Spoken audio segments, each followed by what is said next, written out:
श्री चैतन्य चरितामृत आदि लीला chapter 10 verse number 124 to 126 हम start कर रहे हैं।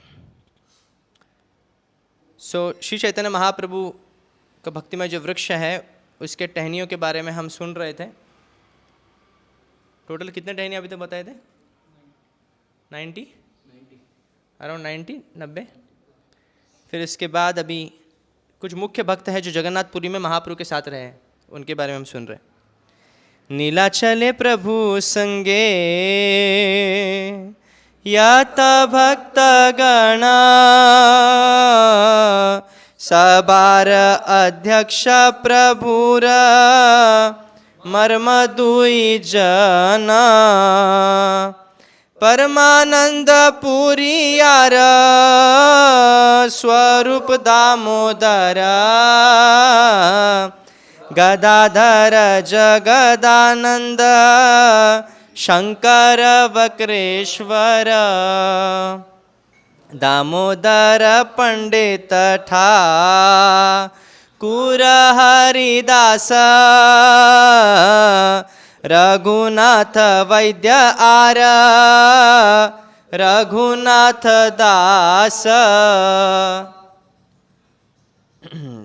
तो जगन्नाथपुरी में महाप्रभु के साथ मुख्य तौर पे जगन्नाथपुरी के साथ वो चले गए। वो कौन थे? परमानंद पुरी और स्वरूप दामोदर गोस्वामी महाप्रभु के साथ चले जगन्नाथपुरी में।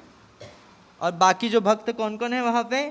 गदाधर पंडित, जगदानंद, शंकर, वक्रेश्वर, दामोदर पंडित, ठाकुर हरिदास, रघुनाथ वैद्य और रघुनाथ दास। तो ये सब ब्रांचेस पहले से डिस्क्राइब किए गए हैं। इसके बारे में हम लोगों ने ऑलरेडी सुना है। Purport by Srila Prabhupada की जय जय। चैतन्य Bhagavat अंत्यखंड chapter 5 states that Raghunath Vaidya came to see Chaitanya Mahaprabhu when the Lord was staying at Panihati. He was a great devotee and had all good qualities. According to the Chaitanya Bhagavata, he was formerly Revati, the wife of Balarama. Anyone he glances upon would immediately attain Krishna consciousness. He lived on the seashore at Jagannath Puri. समुद्र के सागर के तट पर जगन्नाथपुरी के रहते हैं रघुनाथ वैद्य। And compiled a book of the name स्थान निरूपण नाम का ग्रंथ उन्होंने लिखा।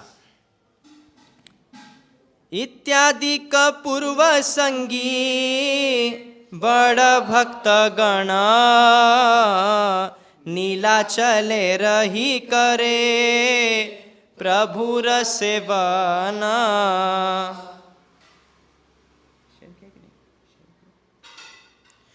So all these devotees were associates of the Lord from the very beginning, and when the Lord took up residence in Jagannath Puri, they remained there to serve him faithfully. महाप्रभु के साथ मजे करने के लिए नहीं, महाप्रभु को सेवा देने के लिए हैं थे। हम जब यात्रा जाते हैं जैसे जगन्नाथपुरी वृंदावन, तो हमारा क्या होना चाहिए? लक्ष्य सेवा करना है। भगवान को देखने का लक्ष्य नहीं होना चाहिए। कई लोग वृंदावन जाते हैं ये मन में धारणा कि मैं अलग अलग साइट्स, अलग अलग स्थली देखूंगा, या फिर ये शुरू में ठीक है। प्रारंभिक अवस्था में व्यक्ति जब नया है, नियोफाइट है, तो उसे अच्छा लगता है अलग अलग स्थानों को देखना, और ये धारणा रखता है कि अरे एक बार तो देख लिया हूँ तीर्थ स्थान, अभी फिर से जाने की क्या आवश्यकता। ये भी ठीक नहीं है। और दूसरी बात भी ठीक नहीं कि जिसमें बार बार जाकर हम अति परिचय हो जाए, ये भी ठीक नहीं है। तो धाम जो है दिव्य स्तर पर एक्ट करता है, पर वो तब एक्ट करता है जब आपका सेवन मुके ही जिह्वादो सम्यक एवं स्फुरति अधः। जब आप की इंद्रिया जो है भगवान के और भगवान के भक्तों की सेवा में जब लगती है, तभी स्वयं स्फुरति, धाम जो है अपने आप को स्फुरित करता है, प्रकट करेगा आपके सामने। तो कई साल सेवा करने के बाद ये होता है। ऐसा नहीं कि एक दिन किया तो अरे क्यों नहीं हो रहा है, फिर दूसरे दिन किया अरे क्यों नहीं हो रहा है। ये इंस्टेंट नहीं होता है कोई चीज़, कई सालों की तपस्या ही है। कई साल आप देखेंगे कई सारे तपस्वी लोग वहाँ पे वृंदावन में दंडवत परिक्रमा लगाते। कई लोग इतनी साधना इतने सालों से करते हैं, पर वो प्रयास कर रहे हैं कि मैं भगवान को कैसे दर्शन करूं। पर हमारा संप्रदाय ये नहीं कि भगवान को दर्शन करो, कुछ ऐसा कार्य करे कि भगवान क्या करे? आपको मारे पटक के कि फिर क्या करे? भगवान उस भक्त को देखने के लिए आए। ऐसा कुछ कार्य करे, ऐसा नहीं है मतलब इतना नॉटी है कि टीचर ने पेरेंट्स को बुलाया देखने के लिए, फिर पेरेंट्स आ गए देखने के लिए उसको कि क्या करता, कितना मस्ती, वैसा नहीं, इतनी अच्छी सेवा की कि स्वयं भगवान देखने आ रहे।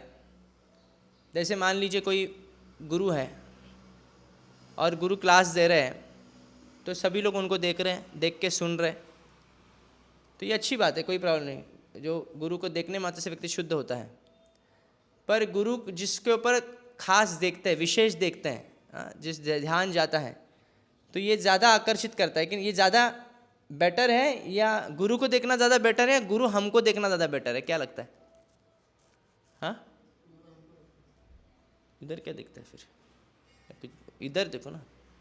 तो गुरु हमको देखना ये ज़्यादा अच्छा लगता नहीं, गुरु मुझे देख रहे थे, गुरु महाराज मुझे देख रहे थे, और बाकी लोग बोले तुमको गुरु महाराज देख रहे थे बहुत देर, हाँ तुम कुछ विशेष हो, मतलब हाँ क्या लगता है इसमें कि हम कुछ विशेष हो जाते हैं ना फिर उस समय के लिए।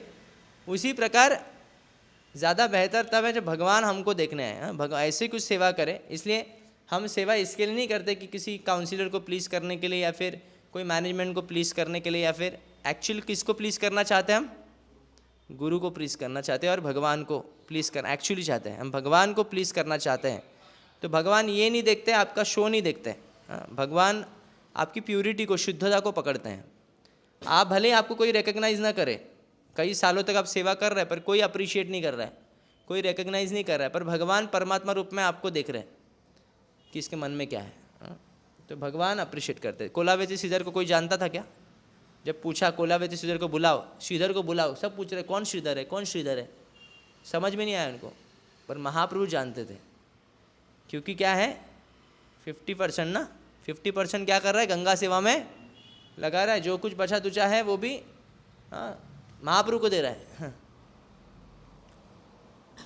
सो ऑल दिस डिवोटीज, ये किसके लिए भक्त आए हैं जगन्नाथपुरी में महाप्रभु के साथ?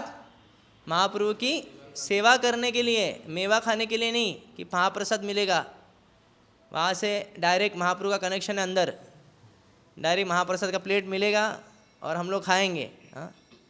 ये प्रारंभिक अवस्था में ठीक है, पर उन्नत भक्त के लिए नहीं। इसलिए धाम जाना मतलब सेवा होना चाहिए। कोई वैष्णव का सेवा करेंगे, भगवान का सेवा करेंगे, देन धाम जाना सफल है। अभी कितने बार वही 6 गोस्वामी का टेम्पल देख रहे हैं हम लोग, ये देख रहे वो, कितना साल देखा। अभी लक्ष्य क्या होना चाहिए? सेवा करना, भजन करना, साधना करना और सेवा करना, ये लक्ष्य होना चाहिए। प्रभुपाद जब गए ना, लीलामृत में है ना, प्रभुपाद जब गए वृंदावन में, तभी मंदिर देखने नहीं गए, क्या करने गए? सुनने गए। किन से? अपने गुरु महाराज भक्ति सिद्धांत सरी ठाकुर जी लेक्चर देते, वो सुनने के लिए गए, उनका संग लेने के लिए गए। That is very important. तो सबसे बड़ी सेवा गुरु की क्या पता है आपको? उनकी बात को सुनना, मतलब उनके लेक्चर, उनके श्रवण करना सबसे बड़ी सेवा होती है। श्रवण करने से शुद्ध होता चित्त। नीलाचले प्रभु सह प्रथम मिलना, सेई भक्त गणेर एबे करिए गणना। तो बंगाल के भक्त के बारे में मुझे बोलने दीजिए अभी। Now let me enumerate the devotees of Bengal who first came to see the Lord at Jagannath Puri। हर साल में, हर वर्ष में 4 मास के लिए, हालांकि 6 महीना ट्रैवल तो 2 महीना लगता रहेगा, 1-2 महीना, तो 4 मास के लिए जगन्नाथपुरी में महाप्रभु का संग लेने के लिए भक्त लोग आते थे। कहाँ से आते थे? कहाँ से आते थे भक्त? बंगाल से। किधर? हाँ, पुरी आते थे। क्यों पुरी आते थे? पर पुरी क्यों आते? वृंदावन क्यों नहीं आ रहे? महाप्रभु उधर है इसलिए। हाँ, अगर महाप्रभु वृंदावन में होते तो वृंदावन में आते थे। तो फिर गोस्वामी लोग वृंदावन में क्यों गए? फिर वो लोग क्यों नहीं पुरी में आए? क्योंकि महाप्रभु ने उनको क्या आदेश दिया है? तुम वृंदावन में जाकर वो सेवा करो। ये मेन है, गुरु का एसोसिएशन, पर्सनल एसोसिएशन इंपॉर्टेंट क्या है? गुरु के इंस्ट्रक्शन, ये ज़्यादा इंपॉर्टेंट होता है। जैसे माँ बाप बड़े करते बच्चे को, मैं नहीं छोड़ूंगा, नहीं छोड़ा। जब विदेश में नौकरी लग गया तो क्या बोलते माता पिता? जाओ करो। नहीं, मैं नहीं जी सकता तुम्हारे बिना। ऐसा होता है क्या? नहीं, क्योंकि एक्चुअल मलाई क्या है? धन है इस संसार के लिए। उसी प्रकार हमारे लिए भक्ति में धन क्या है? सेवा धन है, हरिनाम धन है, ये हमारे लिए धन है। बड़ शाखा एक सार्व भौम भट्टाचार्य तार भग्निपति श्री गोपीनाथाचार्य। सबसे बड़ा शाखा कौन है? सार्वभौम भट्टाचार्य उधर। और उनके बहन का पति कौन है? गोपीनाथ आचार्य। बहन का पति मतलब क्या हो गया? सार्वभौम के लिए साले हुआ। तो अभी क्या होता था? सार्वभौम भट्टाचार्य महाप्रभु को मानते थे। महाप्रभु को दर्शन करने गए थे मंदिर में, मूर्छित हो जाते हैं क्योंकि वहाँ पे अधिकारी कौन है? सार्वभौम भट्टाचार्य हैं। तुरंत बोलते हैं सिक्योरिटी को, पकड़ो पकड़ो पकड़ो, उनको उठाओ उठाओ उठाओ, और उनको अपने घर में लेके जाते। सार्वभौम का घर पास में ही है, जगन्नाथपुरी के, हम लोग गए थे। हाँ, तो पास में है, सार्वभौम भट्टाचार्य के घर में लेके जाते हैं महाप्रभु को। और मूर्छित उठने के बाद फिर सभी भक्तों को, फिर सभी भक्तों को भी सेवा करते हैं वगैरह वगैरह। फिर इसके बाद क्या होता है? महाप्रभु और सार्वभौम में सार्वभौम बोलते हैं कि आपको मैं वेदांत सूत्र का व्याख्या बताता हूँ। तो बोलते हाँ बोलिए बोलिए। तो 7 दिन तक बताएं, 7 दिन तक बताएं, कुछ चुप रहे। फिर महाप्रभु को पूछे क्या समझा कि नहीं समझा आपको? महाप्रभु को पूछे सार्वभौम, कुछ बोल रहे नहीं हो, कुछ डाउट नहीं, कुछ इंक्विजिटिव नहीं, ऐ हैंड वॉश करो। तो फिर सर कुछ महाप्रभु बोल रहे नहीं, समझ में आया कि नहीं? तो महाप्रभु बोले समझ में तो आता है मुझे वेदांत सूत्र, पर आप जो बता रहे वो समझ में नहीं आ रहा है। तो तुमको क्या समझ में आया बताओ? सार्वभौम बताते रहे। तो फिर वो जब शुरू करते हैं भक्ति परा अर्थ लगाते हैं वेदांत सूत्र का, और ये सुनकर सार्वभौम पूरी तरह कन्विंस हो जाता है। पहले क्या समझते थे? महाप्रभु एक विख्यात साधु है, पर भगवान के अवतार भगवान है, ये नहीं समझते थे। गोपीनाथ आचार्य जो उनके साला है, उनको पता है कि महाप्रभु क्या है? भगवान है। उनको बता रहे सार्वभौम को, पर फिर भी मानने के लिए तैयार नहीं है। फिर फर्स्ट हैंड एक्सपीरियंस ले लेते हैं।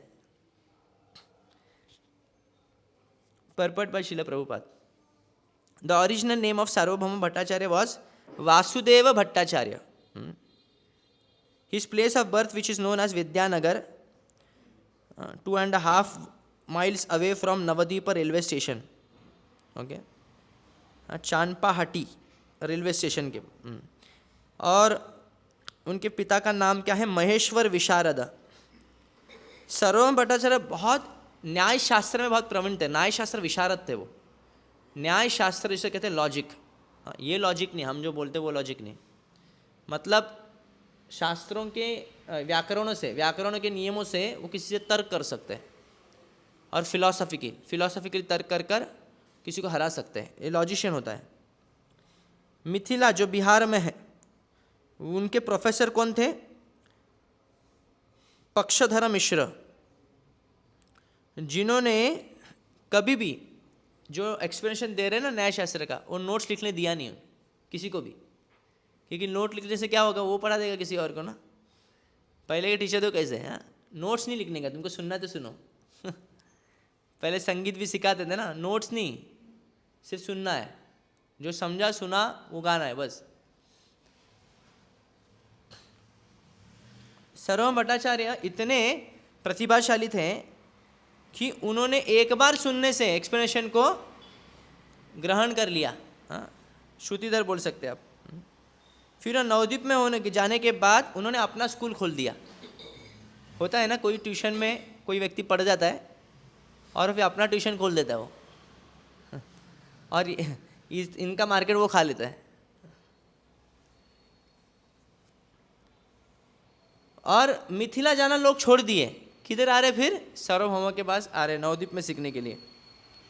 कई सारे जगहों से नवद्वीप में न्याय सीखने के लिए शिष्य लोग आते थे, और कई लोगों के ये मत है, अथॉरिटी ओपिनियन के हिसाब से, रघुनाथ शिरोमणि वो भी सार्वभौम भट्टाचार्य के शिष्य हैं। सार्वभौम भट्टाचार्य वो सभी लॉजिशियन, न्याय शास्त्र में विशारद लोगों के लीडर बन गए। भले ही वो गृहस्थ थे, उन्होंने सन्यासियों को भी सिखाया न्याय शास्त्र। उन्होंने जगन्नाथपुरी में वेदांत फिलॉसफी, वेदांत सूत्र के सीखने के लिए स्कूल बनाया, क्योंकि वो वेदांत में भी निपुण थे। सार्वभौम भट्टाचार्य जब महाप्रभु को मिले तभी वेदांत सूत्र, वेदांत फिलॉसफी सीखने के लिए उनको प्रेरित किया, पर उल्टा हो गया। बाद में वही स्टूडेंट बन गए, टीचर ही स्टूडेंट बन गए। कभी कभी होता है ना, वो कॉलेज में रिजर्वेशन से आए, कोटा से आए होते हैं कोई टीचर, और स्टूडेंट है सीबीएसई आईसीएसई वाला, और फिर ये मुंह खुलता है, ये टीचर पहले बहुत बहुत ब्ला ब्ला करती है, फिर जैसे आईसीएसई वाला स्टूडेंट मुंह खोल देता है, चुप टीचर। टीचर को डाउट पूछना पड़ता है कभी कभी। ऐसे हम लोग देखे हैं। तो ये वैसे ही हो गया। सार्वभौम भट्टाचार्य को लगा एसएससी पास था पर महाप्रभु आईसीएसई के लीडर निकले। Sarvabhauma Bhattacharya was so fortunate as to see, फिर महाप्रभु ने दर्शन दिया सार्वभौम भट्टाचार्य को, वो भी षड्भुज रूप। षड्भुज रूप कौन सा है? हाँ, दो हाथ में क्या है, 6 हाथ में क्या क्या है बताइए? धनुष बाण है, और 2 हाथ में कृष्ण बांसुरी है। हाँ, और महाप्रभु का दंड और कमंडलू। षड्भुज रूप दर्शन किए, जिससे उनको पता चला कि स्वयं यही कृष्ण है। षड्भुज विग्रह आज भी जगन्नाथपुरी के एक कोने में अभी भी हैं, कहते हैं जगन्नाथ मंदिर के। Daily sankirtan performance takes place in that part of the temple, वहाँ पे संकीर्तन होता है। सार्वभौम भट्टाचार्य और महाप्रभु का जो मिलाप है, जिसमें उनकी मीटिंग होती है, वो उसका वर्णन मध्य लीला में दिया गया है चैप्टर 6 में। सार्वभौम भट्टाचार्य ने एक ग्रंथ लिखा, उसका नाम क्या है? चैतन्य शतक, या फिर सुश्लोक शतक, जो महाप्रभु के ग्लोरिफिकेशन में लिखा। और इन्हें 2 श्लोक और भी लिखे, वो क्या है? वैराग्य विद्या निज भक्ति योग, ये वाला श्लोक, और काला नष्टम भक्ति योगम निजम यह, ये बहुत फेमस श्लोक है गौड़ीय वैष्णव में। गौर गणोदेश दीपिका ये कहते हैं कि सार्वभौम भट्टाचार्य वाले और कोई नहीं बल्कि कौन है? बृहस्पति के अवतार है। बृहस्पति कौन है? देवताओं के गुरु हैं। गोपीनाथ आचार्य वह भी बहुत एक ब्राह्मण कुल से आए हुए थे, वह भी नवद्वीप के ही वासी थे और महाप्रभु के संगी थे। He was the husband of Sarvabhauma, और वो कौन? ये सार्वभौम भट्टाचार्य उनके लिए जीजाजी थे। गौर गणोदेश दीपिका में कहते हैं गोपीनाथ आचार्य और कोई नहीं बल्कि गोपी रत्नावली हैं। और कई लोग ये भी कहते हैं कि वो ब्रह्मा जी के अवतार हैं, पर हम गौर गणोदेश दीपिका भी पकड़ते हैं कि वह रत्नावली है। काशी मिश्र प्रद्युम्न मिश्र राय भवानंद,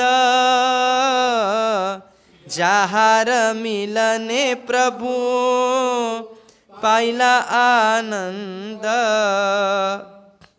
जगन्नाथपुरी की लिस्ट में जो भक्त लोग हैं वो परमानंदपुरी से लेकर स्वरूप दामोदर और सार्वभौम भट्टाचार्य गोपीनाथाचार्य तो है ही, पर उसके साथ Kashi Mishra was the 5th and Pradyumna Mishra was the 6th and Bhavananda Rai was the 7th. Lord Chaitanya Mahaprabhu took great pleasure in meeting with them. महाप्रभु बहुत आनंद के साथ उनसे संग लेते थे। काशी मिश्र, प्रद्युम्न मिश्र और भवानंद राय। जगन्नाथपुरी में चैतन्य महाप्रभु काशी मिश्र के घर में रहे, जो कि राजा के कुलगुरु बोलते हैं प्रीस्ट को, पुरोहित थे। फिर later his house was inherited by Vakreshwar Pandit. फिर काशी मिश्र के बाद उस स्थान में कौन रहने लगे? वक्रेश्वर पंडित। और फिर उसके बाद गोपाल गुरु गोस्वामी उनके शिष्य। जिन्होंने राधाकांत विग्रह की स्थापना की। गौर गौणोद्देश्य दीपिका के अनुसार काशी मिश्र वह और कोई नहीं बल्कि मथुरा की कुब्जा जो थी, कुब्जा में कृष्ण लीला, पता है कृष्ण लीला में कुब्जा थी एक झुकी हुई थी, उसको उसका बैक इशू प्रॉब्लम सॉल्व किया, साथ में सर्जरी भी प्लास्टिक हो गई। हाँ। पर वो दिव्य सर्जरी थी, प्लास्टिक सर्जरी नहीं थी। स्पर्श करने मात्र से कुब्जा बन गई अप्सरा। प्रद्युम्न मिश्र जो कि उड़ीसा के थे, वो भी चैतन्य महाप्रभु के शुद्ध भक्त थे। प्रद्युम्न मिश्र ब्राह्मण परिवार में जन्म लिए। रामानंद राय वह ब्राह्मण कुल के नहीं थे, फिर भी चैतन्य महाप्रभु ने प्रद्युम्न मिश्र को सलाह दी कि जाओ रामानंद राय से आप शिक्षा ग्रहण कीजिए, निर्देश ग्रहण कीजिए, यह अंतलीला में आपको मिलेगा।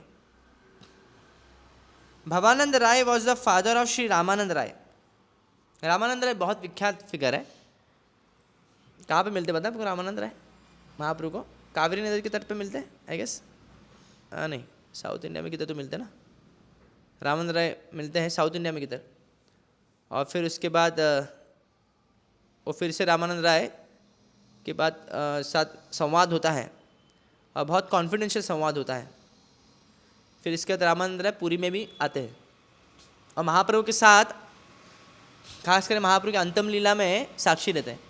रामानंद राय, स्वरूप दामोदर और गोविंद ना, गोविंद भी है ना सेक्रेटरी। हाँ, तो ऐसा रहता था, दिन में कोई और रात में दोनों, ये संभालना पड़ता था महाप्रभु को।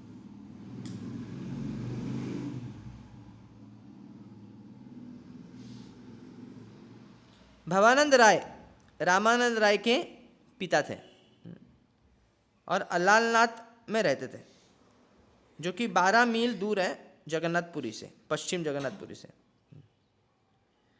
और जाति में देखे जाएंगे तो कर्ण जाति के थे उड़ीसा के, और आज भी उनके जो वंशज हैं उनको कायस्थ कहते हैं और कभी कभी शूद्र भी कहते हैं। और उनके जो पुत्र है रामानंद राय, वो मद्रास के गवर्नर थे उस समय पे, यानी चेन्नई के, जो मद्रास उस समय पे राजा प्रताप रुद्र के अधीन था, जगन्नाथपुरी के उस समय पे। आलिंगन करी तारे बलिल वचन, तुम्ही पांडु पंच पांडव तोमार नंदन। भवानंद राय के 5 पुत्र, 5 पुत्र कौन है? पांडवों के ही अवतार ना। भवानंद राय कौन है? पांडु है। ऐसे महाप्रभु जब भवानंद राय को आलिंगन देते हैं तो ये कहते हैं कि आप कौन है? पहले पांडु थे और आपके पुत्र अभी 5 पांडव ही हैं। रामानंद राय पट्ट नायक गोपीनाथ, कलानिधि सुधानिधि नायक वाणीनाथ। 5 पुत्र भवानंद राय के हैं, रामानंद राय, गोपीनाथ पटनायक और पटनायक गोपीनाथ, और कलानिधि, सुधानिधि और नायक वाणीनाथ। गोपीनाथ पटनायक पता है सूली, आगे आपको सुनेंगे, सूली पे चढ़ाया जाता है उनको। कुछ गवर्नमेंट का पैसा खाते हैं तो सूली पे चढ़ते, महाप्रभु बचाते क्योंकि उनके वंशज कौन है? भवानंद राय है। रामानंद राय उनके भाई है, सौरभ भट्टाचार्य उनके भाई हैं, सॉरी हाँ, ये रामानंद राय उनके भाई है। तो ये इनको पता था।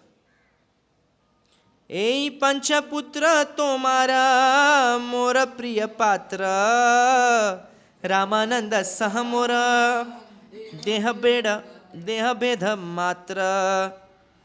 चैतन्य महाप्रभु भवानंद राय को कहते हैं यही आपके 5 पुत्र हैं जो मेरे प्रिय भक्त हैं, रामानंद राय और हम एक ही हैं, भले हमारे शरीर अलग हैं। रामानंद राय और कोई नहीं बल्कि कौन है? अर्जुन का अवतार मानते हैं। गौर गौणोद्देश्य दीपिका रामानंद कहते हैं उनके अनुसार रामानंद राय अर्जुन थे और उनको ललिता गोपी का भी विस्तार बताते हैं और कभी कभी उनको विशाखा देवी भी कहते हैं। वो बहुत ही गुह्य भक्त थे चैतन्य महाप्रभु के, most confidential devotee. Shri Chaitanya Mahaprabhu कहते हैं कि मैं भले ही सन्यासी हूँ, मेरा मन विचलित होता है जब मैं स्त्री को देखता हूँ। ये महाप्रभु उदाहरण प्रकट कर रहे हैं। भगवान को ऐसे सब कभी माया से वशीभूत नहीं होते हैं। ऋषिम नारायणम कृते योशिन मय्ये माया। नारायण ऋषि छोड़कर संसार के सभी जीव स्त्री के सुंदरता के वशीभूत हो सकते हैं, तो सिवाय भगवान नारायण। तो यहाँ पे महाप्रभु कहते हैं कि मेरा मन जो है स्त्री को देख के विचलित हो जाता है कभी, तब पर रामानंद राय मेरे से भी बड़े हैं, वह जरा भी विचलित नहीं होते भले ही वो स्त्री को स्पर्श क्यों ना करे। ये रामानंद राय की विशेषता है। रामानंद राय was endowed with the prerogative to touch the woman in this way, and he has a right to touch a woman in this way, but no one should imitate him. Unfortunately, there are rascals who imitate the activities of Ramanand Rai. We need not discuss them further. ऐसे कोई है नकल करते हैं तो उनका अधोगति निश्चित है। रामानंद राय विशेष व्यक्ति है। अब देखे रहेंगे अर्जुन, उर्वशी अप्सरा उनको प्रलोभन देने के प्रयास किए पर अर्जुन जरा भी प्रभावित नहीं हुए, तो उस स्तर के व्यक्ति हैं। इन Lord Chaitanya महाप्रभु's final pastimes, Ramanand Rai and Swarup Damodar always engage in reciting suitable verses from Srimad Bhagavatam and other books to pacify the Lord's ecstatic feelings of separation from Krishna. अंत्य लीला में महाप्रभु सदैव विलाप करते थे, प्रलाप करते थे, आलाप करते थे और रोते थे, क्रंदन करते थे। अपनी नासिका को दीवार पर क्या करते थे, रगड़ते थे, ऐसे खून रक्त आने लगता था। दरवाज़ा बंद हुआ करता था पर महाप्रभु फिर भी बाहर निकल जाते थे और कभी सुबह प्रातः देखते तो कहाँ पे गरुड़ स्तंभ के उधर मूर्छित अवस्था में सोए हुए। तो ये जब भक्त लोग देखे कि अरे महाप्रभु को संभालना पड़ेगा, ऐसे में तो फिर वो अपने शरीर को हानि कर देंगे। एक बार तो कहाँ पे देखे, सागर के अंदर मछुआरे के जाल में फंसे हुए, और मछुआरा जब जाल निकाल रहा है उसको लगा बहुत बड़ी मछली मिली है, तो निकालते निकालते देखा तो कोई व्यक्ति बोले भूत है कि क्या, और फिर तुरंत वहाँ से भाग जाता, वो भी भयभीत हो जाता है। तो महाप्रभु को संरक्षण देना ये आवश्यकता लगा, तो इसके वजह से उन्होंने डिसाइड किया कि रात को स्वरूप दामोदर रामानंद राय रहेंगे और प्रातः कोई और आई थिंक गोविंद, ऐसे उन्होंने विभाजन ऐसे ने ये किया, डिवीजन किया, ठीक हो ऐसे करेंगे। सो व्हेन लॉर्ड चैतन्य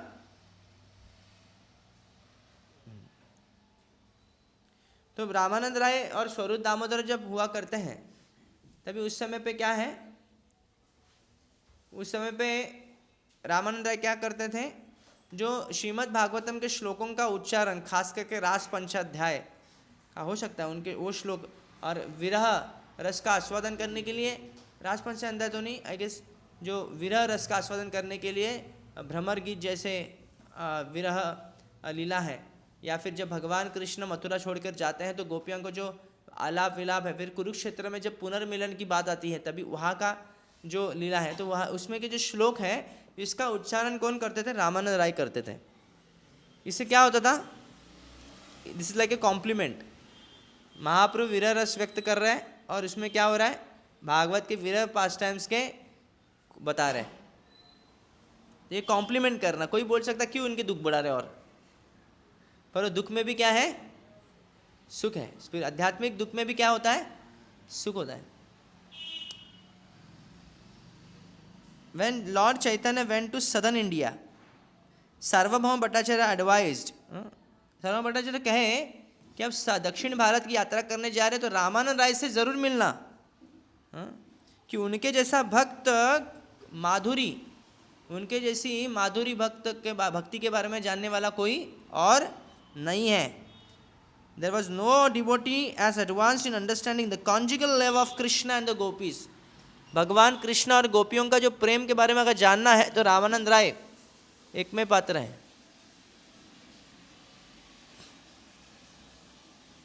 तो उधर क्यों देख रहे हो आपको क्या करना है? While touring South India, Lord Chaitanya met Ramanand Rai by the bank of the Godavari and in their Godavari नदी के तट पर, and in their long discourses the Lord took the position of a student and Ramanand Rai instructed him. Ramanand राय को जब doubt पूछ रहे ना कि जीव भक्ति ये मनुष्य जीवन का सार क्या है, हाँ सार बताओ सभी शास्त्रों में से, तो वर्णाश्रम का कर्म, हाँ वर्णाश्रम का महत्व बताते हैं, नहीं उससे ऊपर बताओ तो वो कर्मयोग का महत्व बताते हैं, नहीं उससे ऊपर बताओ तो ज्ञान योग का महत्व बनाते हैं, नहीं उससे ऊपर बताओ, हाँ सर्वधर्मान पर सभी धर्म त्याग करके कृष्ण की शरण लो, ऐसे उपाय बताएं, नहीं उससे ऊपर फिर दास्य, शांत रस, दास्य रस, साख्य रस, वात्सल्य रस, फिर उसके बाद माधुर्य रस, नहीं उसके ऊपर बताओ परकीय माधुर्य रस। सभी गोपियों में श्रेष्ठ कौन है? श्रीमती राधा रानी। फिर उसके ऊपर मत बताओ, महाप्रभु बोलते हैं क्योंकि ये बाद में लिखा जाएगा, फिर लोग सुनेंगे तो महाप्रभु स्टूडेंट का रोल लेके डाउट पूछ रहे हैं, पर है महाप्रभु कौन? कृष्णम वंदे जगत गुरु। तो रामानंद राय कहते हैं कि आप मेरे शुद्धिकरण के लिए मुझसे बुलवा रहे हैं, आप ही मुझसे बुलवा रहे हैं ये सब। My dear Ramanand Rai, both you and I are madmen and therefore we met intimately on an equal level. Lord Chaitanya advised Ramanand Rai to resign from his government post. तो सिर्फ इस्कॉन वाले नहीं बोलते resign करने को, महाप्रभु से आया ना ये सब। तो महाप्रभु बोले रामानंद राय गृहस्थ हो, क्या बोले? रामानंद राय गृहस्थ है, क्या करो तुम? बस हो गया, तुमको ये सब चीज़ पता है इतना, तो काम क्या करने का फिर आ जाओ, हाँ दोनों रस आस्वादन करेंगे, हाँ मैं भी वैरागी तुम भी वैरागी बनो। हाँ तो रामानंद राय को बोलते रिजाइन देने के लिए अपने गवर्नमेंट पोस्ट से। इतनी भारी सैलरी थी उनकी, हाँ अभी तक कुछ नहीं है, उस समय पे लाखों रुपए कमाते थे रामानंद राय। अभी का मतलब क्या रेट रहेगा? अरबों में। हाँ रामानंद राय जो आते थे ना, उनको पालकी में बिठा के लेके आते थे लोग, उसमें रोल्स रॉयस नहीं था, इसलिए पालकी में बिठा के लेके आते थे।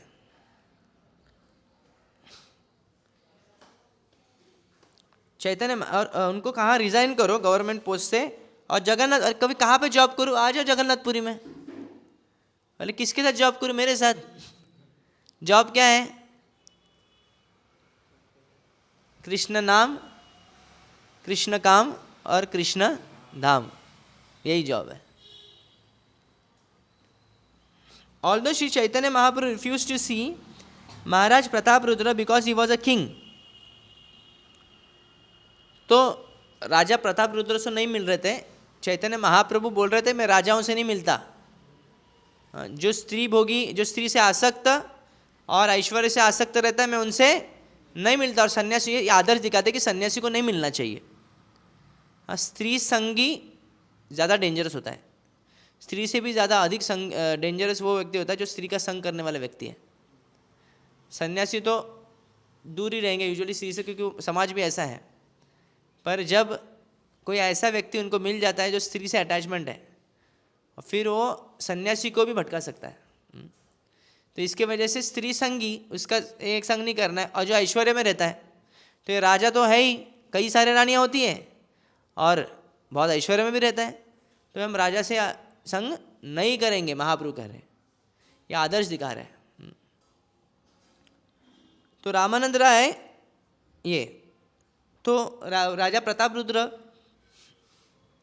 प्रयास किए, कुछ मिलने की चेष्टा किए, पर मिलने नहीं दे रहे महाप्रभु को, नहीं। पर उनके पुत्र को भेजते, फिर पुत्र को मिलते हैं महाप्रभु, आलिंगन देते हैं उनको तो तब थोड़ा दिलासा आता है कि बाबा हाँ चलो पुत्र से मिला मेरे। फिर राजा प्रताप रुद्र जो है रथ यात्रा में झाड़ू लगाते हैं। हाँ फिर रथ यात्रा के बाद वहाँ पे जब नृत्य करने के बाद महाप्रभु थक जाते हैं, तो वह रेस्ट करते, विश्राम करते, तो प्रताप ये रामानंद राय उनकी मीटिंग को अरेंज करते हैं। किनके? अभी जाओ सही समय है, बाह्य चेतना में नहीं है, अंतरंग चेतना में है। कौन आया कौन गया क्या फ़र्क पड़ता है उनको अभी तो इसलिए जाओ और उनके चरण दबाओ। और ये वेश में नहीं, राजा के वेश में नहीं, एक सिंपल एक भिक्षु के वेश में जाओ। तो ऐसे जाते हैं और फिर वह गोपी गीत गाते हैं। गोपी गीत गाते वक्त महाप्रभु को इतना अंदर आता है कि महाप्रभु उनको आलिंगन करते हैं। किसको? प्रतापरुद्र राजा को।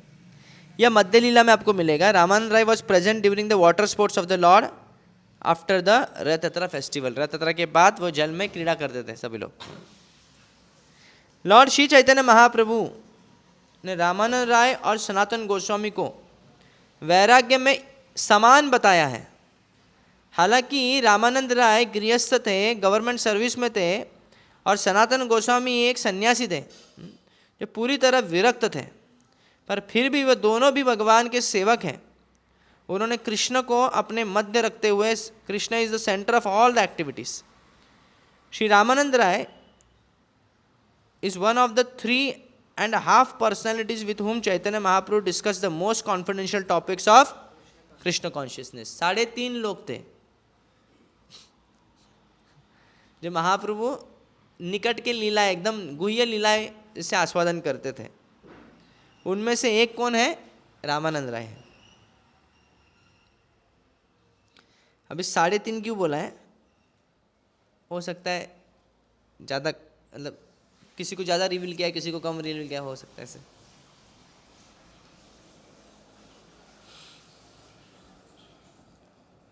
Lord Chaitanya Mahaprabhu advised Pradyumna Mishra to learn the science of Krishna from Ramanand Rai, as Subal always assisted Krishna in his dealings with Radharani in Krishna Lila.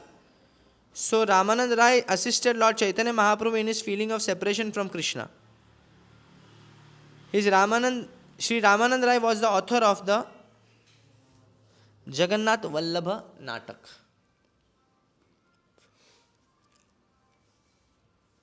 Pratap Rudra Raja are ओढ़ कृष्णानंद, परमानंद महापात्र ओढ़ शिवानंद, भगवानाचार्य ब्रह्मा नंद आनंदख्य भारती, श्री शिखी माहिती आर मुरारी माहिती। King Prataparudra of Odisha, the Odia devotees Krishnananda and Shivananda, and the Paramananda Mahapatra, Bhagavan Acharya Brahmananda Bharati, Shri Shikhi Mahiti and Murari Mahiti constantly associates with Chaitanya Mahaprabhu.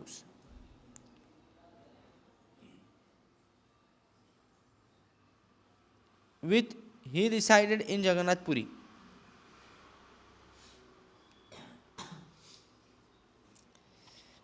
Purport by Srila Prabhupada. Prataparudra Maharaj, who belonged to the dynasty of Ganga kings, and whose capital was in Cuttack, was the emperor of Orissa and a great devotee of Chaitanya Mahaprabhu. It was by the arrangement of Ramanand Rai and Sarvabhauma Bhattacharya that he was able to personally serve the Lord Chaitanya Mahaprabhu. In the Gaur Ganodesha Deepika, it is said that Krishna Indradyumna, who established the temple of Jagannath thousands of years ago, later took birth again in his own family as Maharaj Prataparudra. During the time of Sri Chaitanya Mahaprabhu, Maharaj Prataparudra was as powerful as king.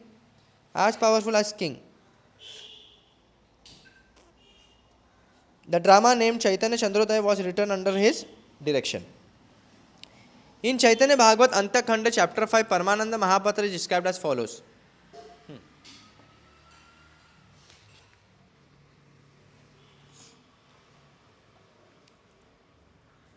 In the Chaitanya Bhagavat Antyakhand chapter 5, Paramananda Mahapatra is described as follows.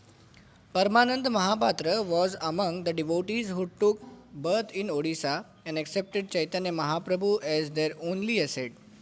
In the ecstasy of conjugal love, he always thought of Chaitanya Mahaprabhu.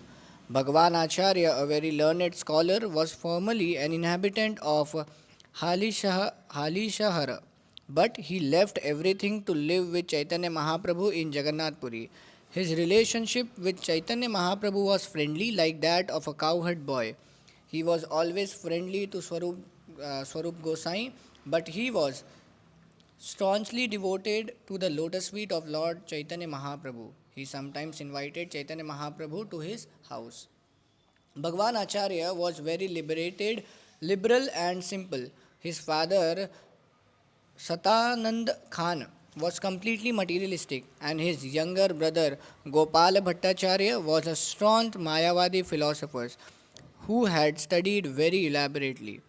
When his brother came to Jagannath Puri, Bhagavan Acharya wanted to hear from him about Mayavad philosophy, but Swarup Damodar forbade him to do so, and there the matter stopped.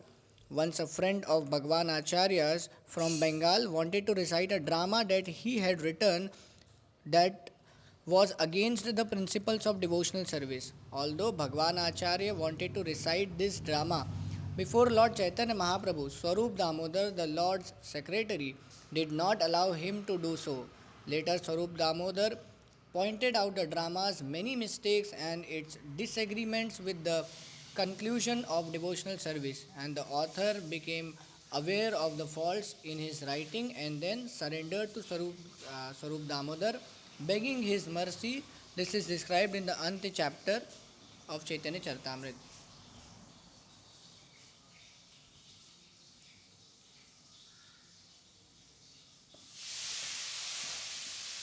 भगवान आचार्य के बारे में बताया ना, भगवान आचार्य भागवत वो कुछ अपना लेख कुछ लिखे थे, कहीं होता है ना कोई कोई, मैंने कुछ लिखा है, थोड़ा पढ़ेंगे क्या? कुछ होता है, हम पोएट्री लिखे हैं, हम कुछ प्रोज लिखे हैं।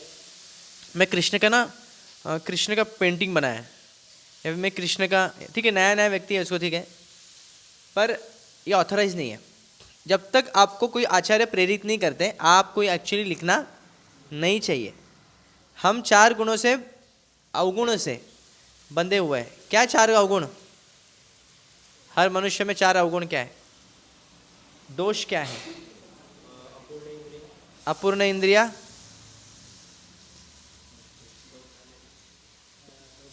धोखा देना। देखो धोखेबाज लोग कम नहीं है हम लोग।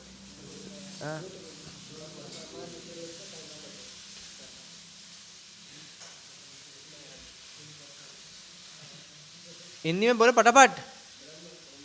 ब्रह्म नहीं रे बाबा, ब्रह्म मतलब क्या है? नहीं, जोर से बोलो फटाफट। तो बड़ा बड़ा बात क्यों बोलते हो? हिंदी में बोलो ना, इंग्लिश में बोलो फटाफट। 4 याद, इंग्लिश में बोलो। पता नहीं, वो छोड़ो, पहले बात फटाफट। अपूर्ण इंद्रिया, दूसरा धोखा देना, मोह में फंसना, इल्यूजन, भ्रमित होना, और गलतियां करना। यही पता नहीं जो बार बार करते हम, गलती देना और धोखेबाजी करना। इससे ज़्यादा आश्चर्य होने की बात नहीं है कोई हमको धोखा देता है या आप किसी को धोखा देते हो, तो कोई आश्चर्य की बात नहीं है। आजकल पति पत्नी भी धोखा देते कि नहीं एक दूसरे को? कितना सारा धोखेबाजी लोग होते हैं। तो हमको इतना बड़ा चीज़ नहीं होने कोई और, अरे ऐसा कैसा धोखा दिया हमको, यानी अरे पति पत्नी में धोखा होता है आजकल। पति फॉरेन कंट्री में पत्नी का चल रहा है किसी और के साथ, और ये पति नेवी में हर जगह, हर क्या बोलते हैं उसको, जहाँ पे उसका रिपोर्ट रहता है ना, हर जगह उसकी गर्लफ्रेंड से। ऐसे लोग होते हैं। ये कोई नया चीज़ नहीं है, ये पुराने से चल रहा है, बहुत पहले का, ये कुछ नया चीज़ है ही नहीं। आप शास्त्र में सुनते नहीं? शास्त्र में सुने नहीं कितने सारे धोखेबाजी कर रहे हैं कई लोग। हाँ, तो ये धोखा देना ये जीव का स्वभाव है। धोखा नहीं देना ये क्या है? शुद्धता है। इसके लिए तपस्या करनी पड़ती है। हाँ, झूठ बोलना स्वभाव है, झूठ नहीं बोलने में तपस्या है, बहुत बहुत बड़ी तपस्या होती है। इसलिए तो युधिष्ठिर महाराज क्यों यूँ मानते? क्योंकि कभी झूठ बोले नहीं ना, इसलिए युधिष्ठिर महाराज कहते हैं। हम उनका अनुकरण नहीं कर सकते, पर प्रयास करना चाहिए सत्य प्रकट करना। सत्य का है सत्यम परम धीमे। कौन सबसे बड़ा सत्य है? सत्यव्रतम, सत्य सत्य से सत्यम निहितम च सत्य, सत्यात्मकम। हाँ, तो सत्य कौन है? सबसे कृष्ण है। कृष्ण को प्रेजेंट करना है हर चीज़ में। हमको किसको प्रेजेंट करना है? कृष्ण। यही सबसे बड़ा सत्य है। आप बोलेंगे मैं झूठ नहीं बोलता, मैं सच बोलता हूँ, पर कृष्ण है ही नहीं उसमें। वो सत्य भी कुछ काम का नहीं है, हो गया। जिसमें कृष्ण नहीं है वो सत्य भी सत्य नहीं, परम सत्य नहीं। तो इसलिए धोखाबाजी करना, इल्यूजन में भ्रमित होना, गलतियां करना, और क्या है? अपूर्ण इंद्रिया। ये 4 दोष होने के कारण आप जो भी कुछ लिखेंगे ये दोष से युक्त होंगे। इसलिए जो भी कोई पढ़ेगा भी वो परफेक्ट नहीं है फिर। तो इसलिए हमको कभी भी कुछ लिखना नहीं है कृष्ण के बारे में, ना कुछ छाया चित्र वगैरह निकालना नहीं है। हाँ, कोई नया है, छोटा बच्चा है, वो बात अलग होता है, पर उन्नत स्थिति में ये सब हम नहीं। जब तक आपको गुरु का आदेश नहीं है, अंदर से प्रेरणा नहीं आई है, शुद्ध प्रेरणा होनी चाहिए, परखना चाहिए हमको ये प्रेरणा सही है क्या।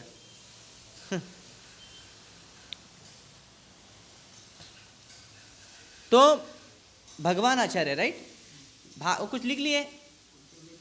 हाँ, ओके, उनके मित्र ने लिखा। क्या मित्र का नाम है? गोपाल भट्टाचार्य, जो कि मायावत इन्फ्लुएंस थे, बहुत बड़ा पंडित। पर मायावाद कभी कभी है ना, बहुत सूक्ष्म स्तर पे मायावाद होता है, पता नहीं चलेगा। हाँ, हमारे महाराष्ट्र में भी एक संत है, नाम नहीं बोल सकता अभी, तो उनका ना समझ में नहीं आता। कई लोग मानते हैं कि वो वैष्णव है, पर एक्चुअली वैष्णव नहीं है, वो ज्ञानी है। और इनके अभंग में कभी कभी हल्का सा झलक मिल जाएगा ब्रह्मवादी का अचानक। तो ये समझ में नहीं आता, कई लोगों को नहीं समझ में आता, ये सूक्ष्म स्तर होता है। अभी ये जो इनके लेख लिखे हैं इसमें सूक्ष्म मायावाद है उसमें, और समझ में नहीं आ रहा है। जगन्नाथ सचल महाप्रभु अचल, महाप्रभु सचल जगन्नाथ अचल, ऐसा बोलते हैं। अचल ब्रह्म और सचल ब्रह्म, नहीं डिफरेंस किया ना आपने, ऐसा कुछ लिख दिया, ऐसा कुछ तो था एक जगह पे। तो महाप्रभु से आने से पहले फिल्टर हो क्या आता है, स्वरूप दामोदर पहले पढ़ लेते हैं, कुछ भी नहीं सुनाने का महाप्रभु को, ना टाइम पास नहीं करने का। कई लोग आते थे ना सुनाने के लिए, हाँ महाप्रभु को सुनाने जाते हैं, हम महाप्रभु, कोई नहीं, पहले स्वरूप दामोदर सुनते थे, उनको सुनना भी नहीं चाहते थे, उनको समझ गए। पर ज़्यादा जिद कर रहे सुन लिए, बोले ये तुम्हारा गलती, ये तुम्हारा गलती, पूरा गलती निकाल दिए, काला हो गया मुँह पूरा उनका।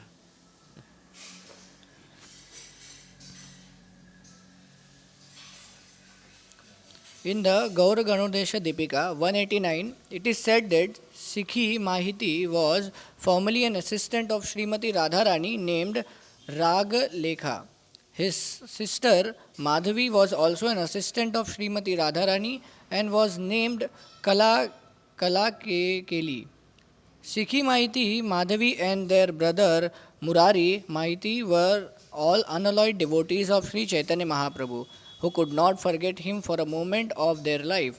There is a book in the Odia language called Chaitanya Charita Mahakavya, in which there are many narrations about Sikhi Mahiti. One narration concerns his seeing an ecstatic dream. Sikhi Mahiti always engaged in serving the Lord in his mind.